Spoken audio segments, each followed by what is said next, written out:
안녕하세요. 고품격 디지털 토크쇼 별다리 연구소입니다. 발음 이상했나요? 고품이 되면 안 돼요. 거품으로 안녕하세요. 고품격 일본 사람 옥입니다. 반갑습니다. 고품격 대한 미국인 애슐리 사냥입니다. 안녕하세요. 한국에서 연기 활동하고 있는 장루이라고 합니다. 중국에서 왔습니다. 오늘 준비한 주제는 바로 빰빰빠라란 드라마입니다. 드라마는 뭐 요즘 뭐 TV 드라마, 웹 드라마, OTT 플랫폼에서 다양한 드라마들이 굉장히 많이 나타나고 있는데 그래서 모셨습니다. 정덕현 문화평론가님 어서 오십니다. 드라마 관련된 글을 좀 주로 많이 쓰고 있고요. TV 관련된 얘기나 문화, 콘텐츠 관련된 모든 얘기들을 다 다루고 있습니다. 뭐든지 물어보세요. 목소리는 확실해요. 냉정하실 것 같아요. 개인적으로 궁금한 게 네. 평론하시는 분들은 만약에 진짜 이거는 좀 아니다 싶은 거 있으면 그래서 끝까지 봐요? 아니면 중간에 좀 예전에는 다 봤어요. 예전에는 다 볼 수 있는 그런 양이었어요. 그러니까 지금은 불가능합니다. 요즘 OTT까지 나와가지고 그죠? 저는 그 인터넷에서 그 글을 봤는데 미국 드라마는 의사는 진료를 하고요. 미국에서 일본 드라마에서는 의사가 교훈을 주고 맞죠. 그리고 한국 드라마에서는 의사가 연애를 한다.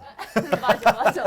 너무 다른데? 공감. 전문직 드라마가 아니어도 한국 드라마는 모든 게 다 연애 얘기인 것 같아요. 일본 진짜 정확해요. 일본 드라마는 통째로 교훈을 주는 게 아니라 매회 교훈을 줘요. 평론가님은 어떻게 생각하세요? 사실은 진짜 멜로는 정말 잘 만들거든요. 예, 인물들의 감정이나 이런 걸 파고 들어가가지고 보다 보면 저도 모르게 막 빠져가지고 보게 되는 그런 것들을 많이 만드는데 한동안은 이게 멜로 코드가 너무 과해서 저게 의학 드라마가 맞나? 가운 입고 연애한다 뭐 이런 얘기들이 실제로 많이 나왔었거든요. 근데 사실 최근에는 연애만 하는 어떤 의학 드라마들은 사실 많이 없어졌어요. 그거보다는 굉장히 전문적인 정보도 같이 들어가 있고 그다음에 연애도 하는 그런 의학 드라마가 최근에 많이 나오고 있죠. 그 슬기로운 의사생활이 딱 그런 느낌이 아니에요? 뭔가 가족 이야기도 담고 뭐 환자 이야기 같은 것도 들어가 있고. 슬기로운 의사 생활이 지금 저희 일본에서 되게 인기라고 들었어요. 네, 인기 있어요. 네. 거의 15년 정도 동안 전문성에 대한 요구가 굉장히 높아졌어요. 한국 드라마들이. 그래서 어떤 직업을 다룰 때 제대로 그 직업을 다루고 있느냐 아니냐 여기에 대해서 매의 눈으로 지금 시청자들이 쳐다보고 있어요. 저거 실제 직업에선 저렇지 않은데 그렇진 않다. 이런 얘기들이 인터넷을 통해서 막 올라와요. 그렇기 그렇죠. 때문에 전문성을 담보하려고 사전 취재를 엄청나게 하고요. 그리고 최근에는 실제 그 직업을 갖고 계신 분들 아예 대본을 쓰는 경우들도 지금 생겼어요. 너무 재밌네. 자, 그러면 우리가 이제 본격적으로 얘기를 한번 해볼까 합니다. 미드, 일드, 중드, 한드, 맥드까지. 맥드. 다들 뭐 드라마 자주 보시는 편인가요? 뭐 어떠세요? 드라마 좋아해요. 너무 진짜요? 좋아요. 네. 어떤 거 보세요? 뭐? 로코 로맨틱 코미디. 로맨틱 코미디. 저는 그 스사 쪽 추리 그런 거 좋아하고 시그널도 좋아하고요. 뭐 요즘 뭐 킹덤 같은 것도 많이 좋아. 봤었고 오징어 게임 2번 봤고요. 일본에 있을 때 한국어 공부하다가 그때는 뭐 DVD로 이게 그 DVD 빌릴 수 있는 데 가면은 한국 코너가 있어요. 그러면 이제 거기서 추천 DVD를 띄워준단 말이죠. 그 한국 드라마의 포스터는 다 핑크색이에요. 왜?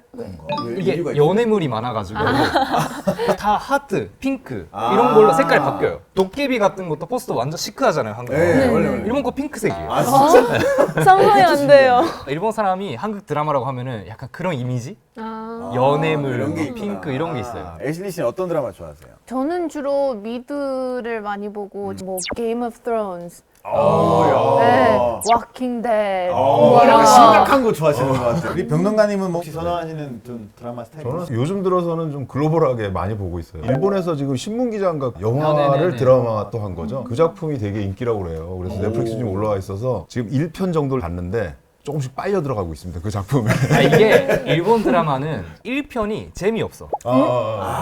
무조건 1편은 인물 소개로 다 끝나요.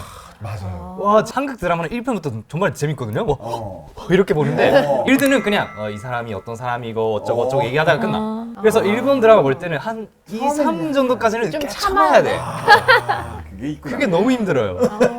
한국 드라마들은 보면 말씀하신 것처럼 지옥 같은 거 보면요. 네. 처음 한 5분에 벌써 사람이 한 명 죽어요. 맞아. 사람들이 관심을 죽고 딱 눈을 탁 잡아당기는 게 나와야 되거든요. 그러니까 굉장히 그걸 기다리기가 힘든데 사실은 일본 드라마는 그 1회를 잘 넘기면 그 다음부터는 또 굉장히 또 이렇게 몰입감이 생기는 그 힘이 또 있어요. 한국 드라마 딱 그 부분을 봐야 되는데 딱 거기서 스크린이 멈추고 그래. 음악이 나와. 그럼 너무 짜증나. 그러니까 멈춰가지고 막 데레레데레데레. 갑자기 궁금해지는데 각 나라에서 가장 인기 있는 드라마 주제나 소재 뭐가 있을까요? 미국 같은 경우는 사람들이 주로 뭐 코미디 아니면 뭐 롬컴, 뭐 전문직 같은 뭐 과학 같은 거 예를 들어 뭐 NCIS, CSI, X-Files 막 이런 것도 있고 시카고 테마로 해가지고 드라마가 하나 나왔어요. 시카고 파이어, 소방관에 대한 얘기. 근데 그게 잘 돼가지고 시카고 PD 경찰, 시카고에는 병원, 시카고 시리즈, 트라우마나 범죄 이런 이슈 많은 것도 있고 마약 나오는 거. 제가 가장 좋아하는 게 Breaking Bad라는 쇼거든요. 대박이죠. 네. 미드 근데 좀 시즌이 너무 길지 않아요? 옛날에 그 로스트 드라마 네, 그거 로스트. 좋았어요. 진짜 재밌게 봤었는데 그 시즌 1이 한 30개인가? 저 로스트 보다가 진짜 전신을 로스트했어요. 저 그때 당시에는 제가 한국인인 걸 알았지만 잘 몰랐을 때라고 해야 되나? 근데 거기에 한국 캐릭터 두 분이 나와요. 그렇죠, 맞아. 엄청 좀 애국심을 느꼈던. 네. 일본은 기본적으로 뭐 수사 드라마, 추리 이런 거 되게 많이 좋아하는 것 같고요. 그 미국이랑 비슷한 면도 있는데 직업성을 가지는 드라마가 굉장히 많아요. 제가 좋아하는 언내추럴이라는 드라마가 있어요. 법의학 드라마. 뭐 어떤 시즌이 나오면 그 시즌을 해부하면서 이상한 점을 찾아가지고 그걸로 추리를 해요. 그리고 범인을 잡는 그런 이야기거든요. 그러면서 일본의 해부학은 지금 어떤 형황이고 어떤 문제가 있고 이런 걸 다 보여주는 거죠.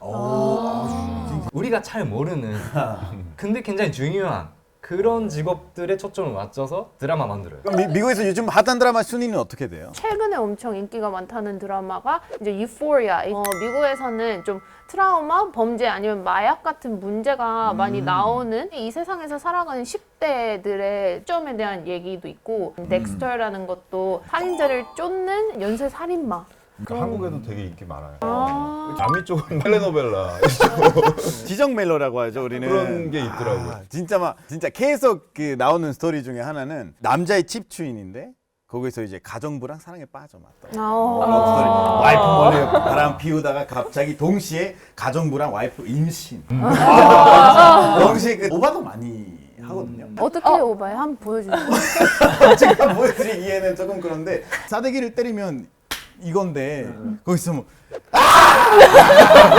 길게 리액션을 하고 약간 그런 스타일. 좀 익숙해요.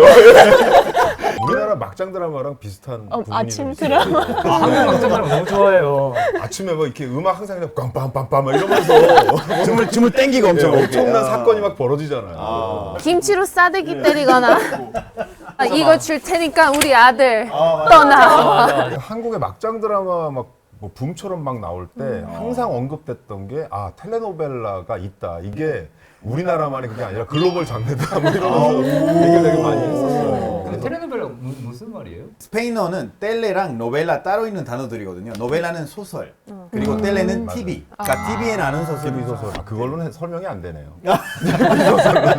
굉장히 뭐 인물 간의 치정 관계라든지 약간 과장되게 표현하면서 이게 보면 아마 감정적으로 하는 몰입도 굉장히 높을 수밖에 없는 그런 콘텐츠일 거예요. 진짜 어떻게 끝날지 몰라요. 그 멕시코에서 카톨릭 많잖아요. 수녀님 복장을 해가지고 거기서 총을 요만한 거 들고 막 주인공을 한 명 죽이고 막 약간 와우.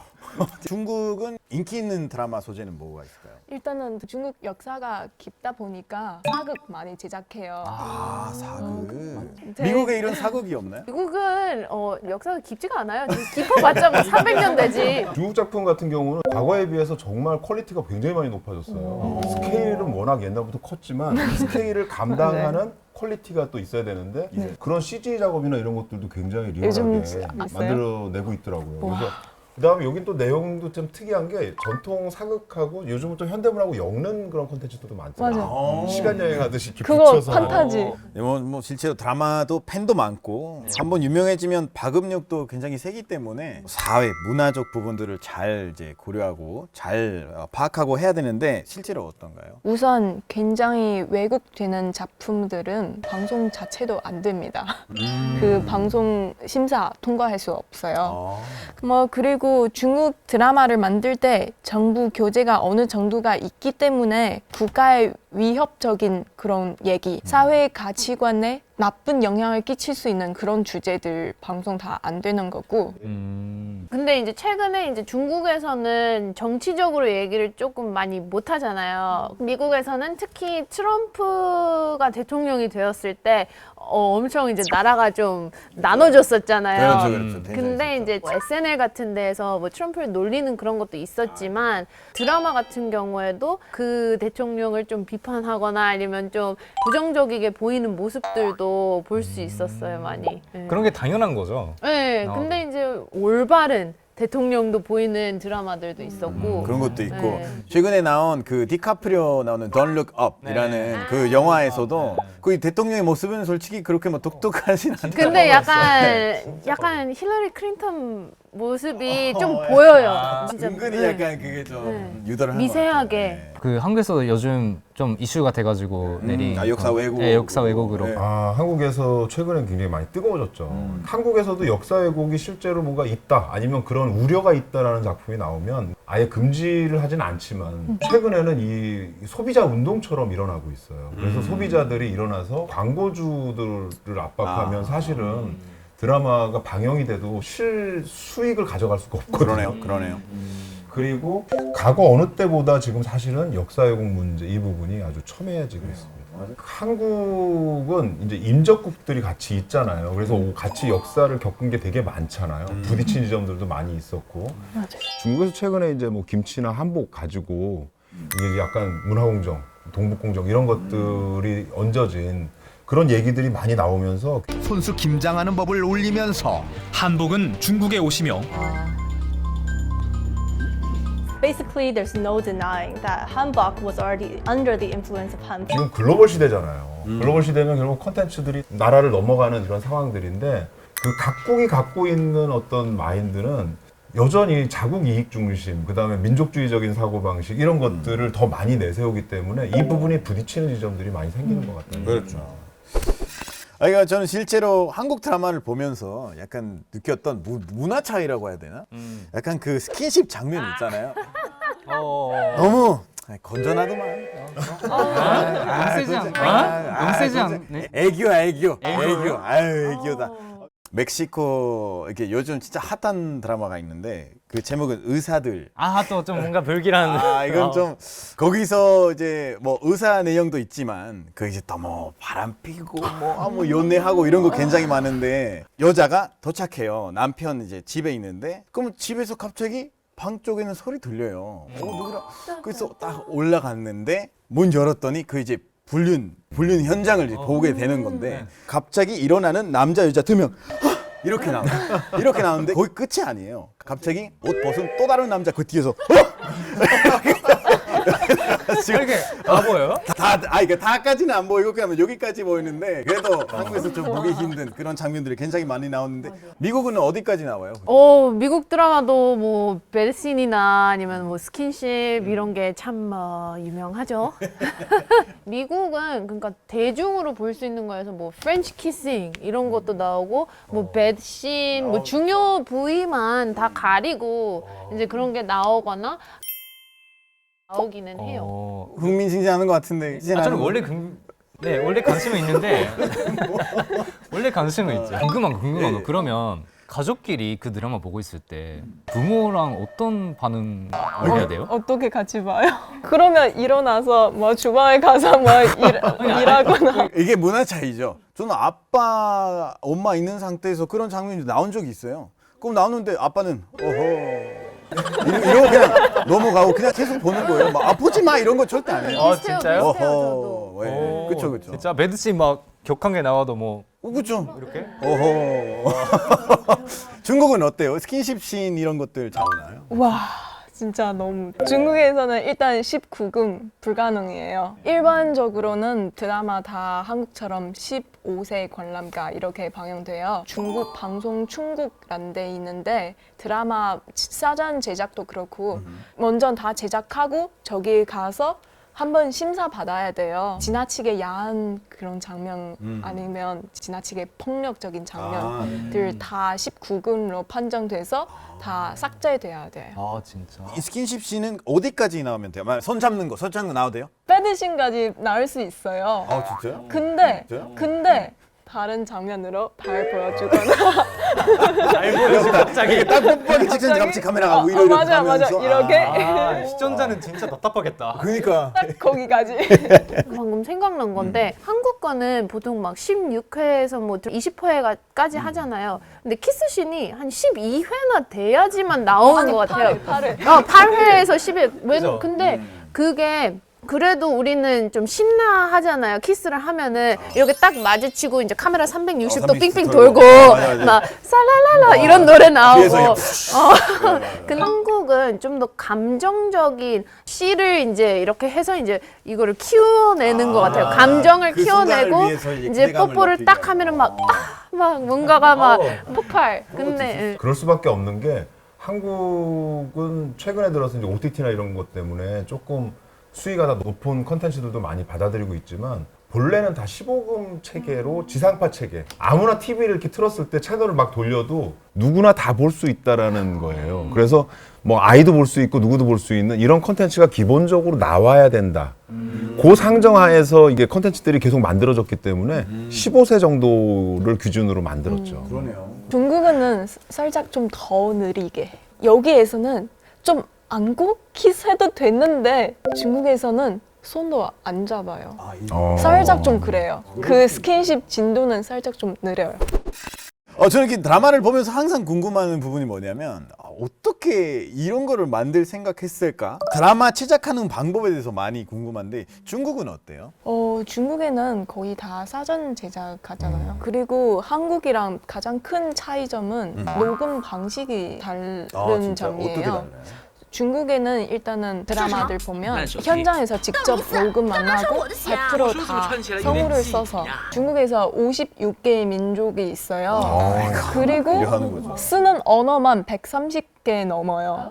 그래서 이거 사투리 어떻게 쓰냐 배우기가 너무 어렵잖아요. 그렇죠, 맞아요. 같은 나라 안에서도 더빙 필요하는군요. 아니 저는 실제로 중국 예능 이런 거 보면 자막이 나와요. 그러니까 약간 표준어로 계속 한마디 한마디 다 자막을 나누는 것 같아요. 네. 혹시 중국어 표준어랑 사투리의 차이를 좀 들려주실 수 있을까요? 니하오라고 니하오 들려드릴게요. 이게 표준어이고 광동어로 쓰면 레이허와 그리고 제 고향에 쓰면 제 고향에 까먹었죠? 좀 예, 쓸 수가 까먹었죠? 없는데 까먹었죠? 아니 잠시만요. 왜냐면 고향의 말투 다 까먹었다네. 우리 고향에는 좀 쌍남자 그런 스타일이라서 야 이런 거 쓰는 편이에요.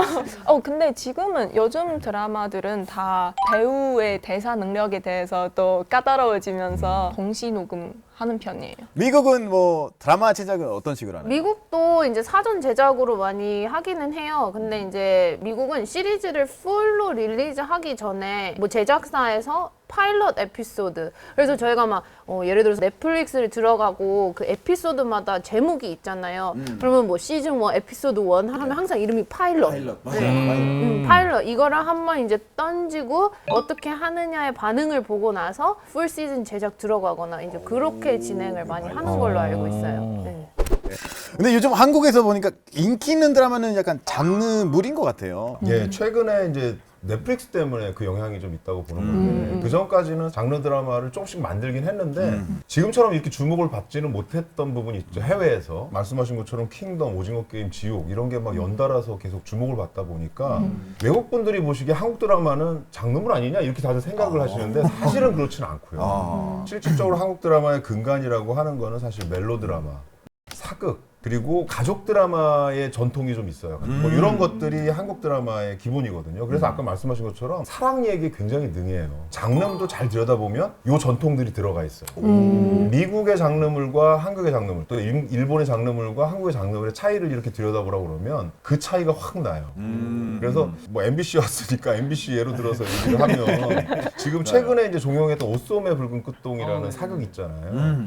이게 MBC 사극이 사실은 좀 특이한 역사가 있거든요. 그게 뭐냐면 퓨전 사극이라고 해서 이병훈 감독님이라고 아주 유명하신 분이 있어요. 그분이 초창기에 사극이 정통, 이게 역사만 있는 게 아니라 상상력을 더해서 아주 독특한 이야기들을 많이 끄집어냈어요. 여러분들이 잘 아는 건 대장금일 거예요. 대장금. 네. 대장금이 되게 사극이지만 안에 내용을 잘 들여다보면 이게 굉장히 보편적인 게임 장르 같이 돼 있어요.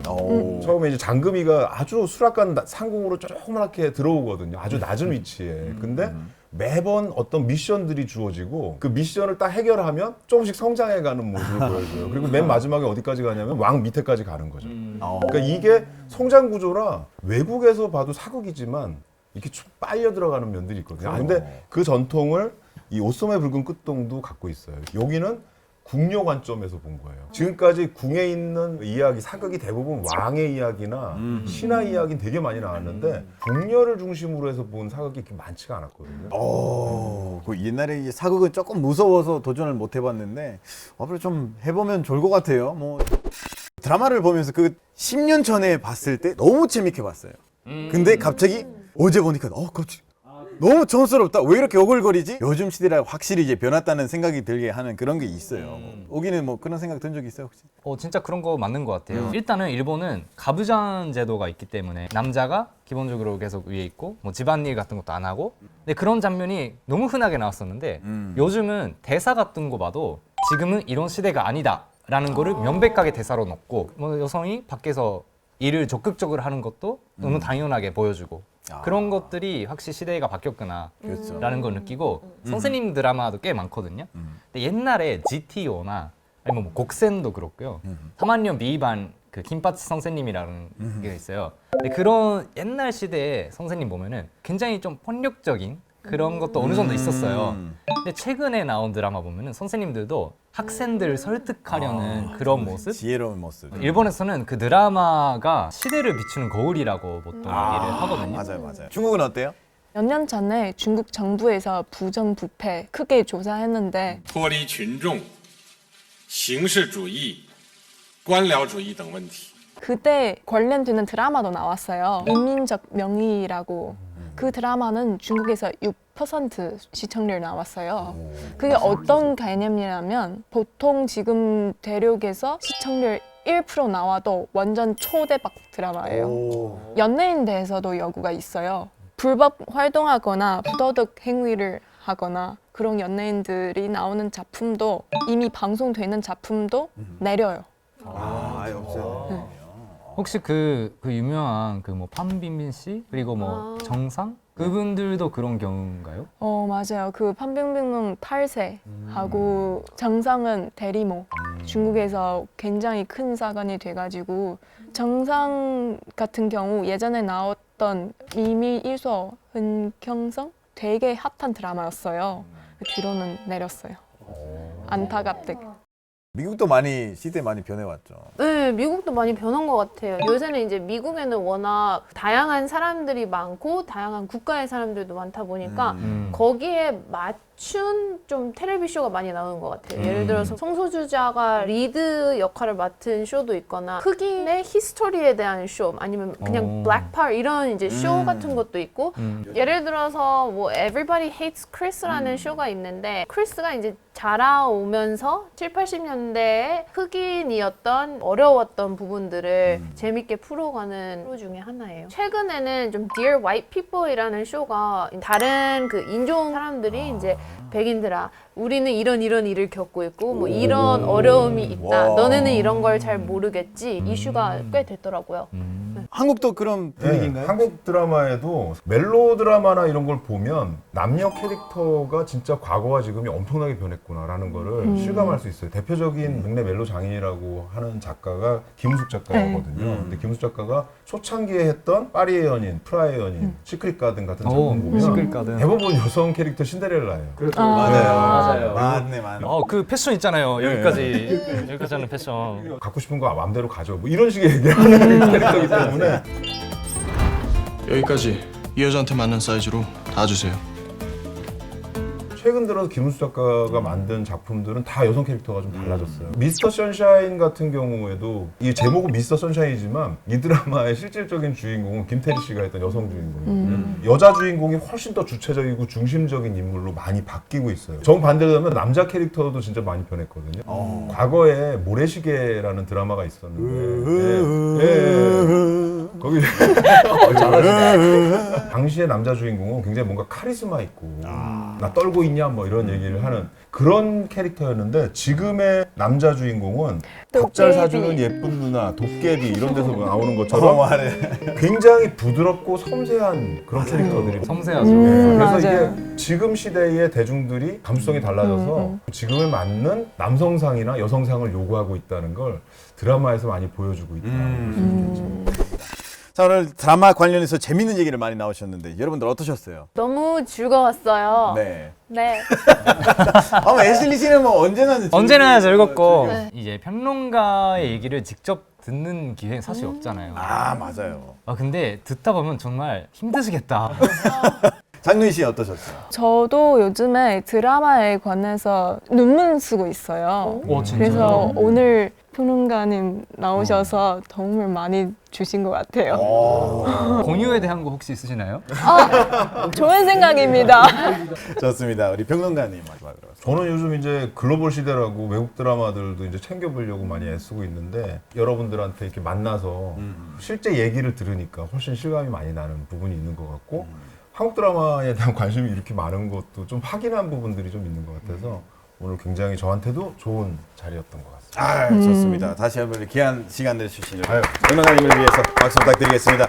우리 별다리 연구소란 드라마를 계속 이어집니다. 다음 회에서 누가 주인공일지 어떤 반전이 있을지 딴딴 따라란 크리스티안 다음 영상에서 만나요. 구독과 좋아요도 꼭 그래요? 눌러주시는 거 까먹지 마시고요. 다음에 봬요. 바이바이. 안녕. 그 연사마 영사마는 정설이죠.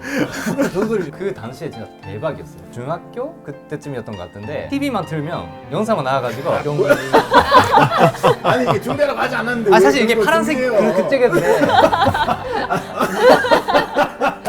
진짜 분위기는 연사마 전혀 아니에요. 근데 또 신기한 현상은 그 영사마 빠졌던 분들의 딸 지금 K-팝에 빠지고 있어요. BTS나 뭐 K-웨이브가 다 태워가요. 막.